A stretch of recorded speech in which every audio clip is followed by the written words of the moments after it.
www.sktfm.tv.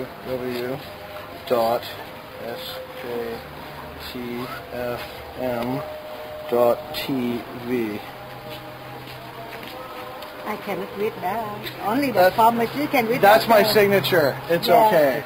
And my name is Sean Kennedy.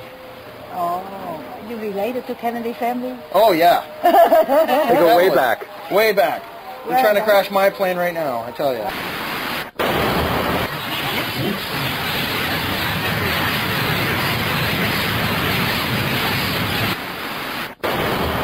Hey, how's it going? My name's Sean Kennedy. This is fucking man. This is the latest issue of Brainwashing. So here we are. We got some decent video production going on here. A special shouts to Sumerian and all the wonderful gear he's bought. He spent a lot of bucks to get some decent processing power so we can bring good product to you, the viewer. Isn't that awesome? I'm currently wearing, sporting in my motif, my I Am a Corporate Whore t-shirt. Actually, it's a lie. I don't have a corporate whore t-shirt. This is Sumerian's I Am a Corporate Whore t-shirt, which you can get your very own I'm a Corporate Whore t-shirt from angryshirts.com. Now, you'll notice that there's going to be websites appearing right about here throughout the entire film, and the reason why that is because, well, we're selling out. We're going for all the money we can. Fuck you, man! No, well, the reason why we're doing it is because most of the stuff is in-house. The music you hear is from Sumerian's band, which you're going to be able to get music off of mp3.com, which is all the stuff's going to be able to be downloaded. It's very, very cool. Let's see what else is going on. This issue, we got a bunch of groovy stuff. We got a bunch of stuff that I did in the past, because we've been meaning to do video for a long fucking time, and I just haven't been able to pull it off. We haven't been able to get the gear together to do it, and the last one when I shot on my little quick cam at work, and it was cool, and everybody really ate it up, so Sam went, fuck yeah, man, let's do it. Let's just make this an episodic thing where, like, you know, once a month or whatever, we could try to get one out to you guys and go from there. It'll be very fucking cool, and this is what we're going to be filming when we go down to Burning Man. We're going to have Sean K at Burning Man, and we'll be able to do, you know, I'll bring you worldwide coverage. I've become a media icon, you know, I don't know, fuck, whatever. But anyway, so there it is. So to start things out right, I guess what we're going to do is we're going to talk about, let's see, what would be the first thing we're going to put on here? Let's put on the Elohim. Yes, the Elohim. Now, these guys are a bunch of fucking shithawk weirdos who believe that there's this race car driver, right, he's driving along, and he sees, off to the side, oh my god, there's aliens over there, and there's a little spaceship, and they all flew him back to their home base on fucking Planet 9 or whatever, and they told him that all the prophets and Mohammed and shit are all like robots, and he has to bring the truth to the people. Does this sound confusing? Are you confused? I was confused too. What's really confusing is how they use their symbols, a little Star of David with a swastika inside of it. Very popular. That got a lot of votes. What you want to do, though, is, anyway, you'll see these guys. These guys talk about cloning the Elohim, you know what I mean? And they're the guys who've been on Slashdot lately talking about cloning, and we're opening our own cloning institute for helping of the Elohim. They're a fucking cult, and they're a kind of a dangerous cult because they have their own little marriages and shit like this that's all very open and such. After doing some research into them, they're a little bit freaky. Very fucked up UFO cult. Not nearly as fucked up as, say, Scientology, but still pretty fucked up. And the only reason why they're not more fucked up is because their logic is so incredibly fuck-sword, it's not even funny. So a while back, what happened was I was working as a security guard, walking around this parking lot, making sure shit didn't get stolen. That was my cover when I wasn't, you know, a deep internet fucking DJ. You know, I pose as a security guy. So what happens is I'm walking around the parking lot, and there's all these pamphlets tucked in the windows, you know? And I'm like, fuck. So I go and I take a pamphlet, and I look, and it says, "The True Face of God." The True Face. And I'm like, fuck. Who doesn't want to see the true face of God?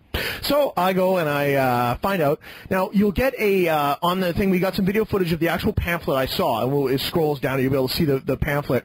But it's very, very cool, very much fun. And what I did is they were having a meeting where you could go and ask questions. So, far be it from me to not go to one of these meetings. And I think I discovered the truth behind the Elohim. What say they're right? What say they really do exist? What say these people actually do exist on the outside realms? I have discovered that the Elohim are actually getting very close to turning us all into another episode of V. That's right, that old lady's episode. Elohim V. You make the decision. The true face of God.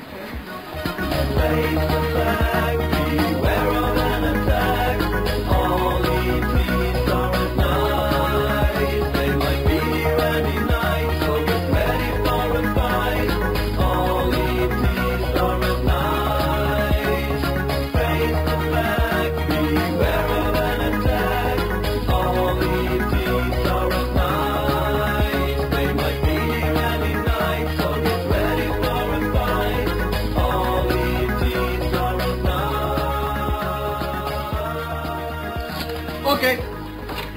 Cool. Oh, God looks like a grape. So basically, God or the Elohim? Yeah, Elohim. Is God, right? Well, what we mistranslate. Well, yeah, is our concept of God. Yeah. So the things that happen in the Bible are actually from Elohim, right? Yeah, yeah. Okay. So, and now the Elohim are, after all that's happened, they're coming back and they want a temple, basically, being built in Jerusalem, right? Like there's eventually like an awareness that's going to grow, and everyone's going to be aware of it, and we're going to be talking about a lot of nonviolence, a lot of peace, a lot of that kind of stuff. So everyone's got peace and understanding, and then they're going to come back. Yeah. But if the Elohim are God, right, which is what you're saying, then wouldn't the Elohim be responsible for the floods and for the raining fire on Egypt and for the plagues and for all of the death and destruction that has happened throughout the entire Old Testament? And could this not just be another sort of ploy? Like I myself, I'm not going either way, but my point is if they are, the Elohim are God, right?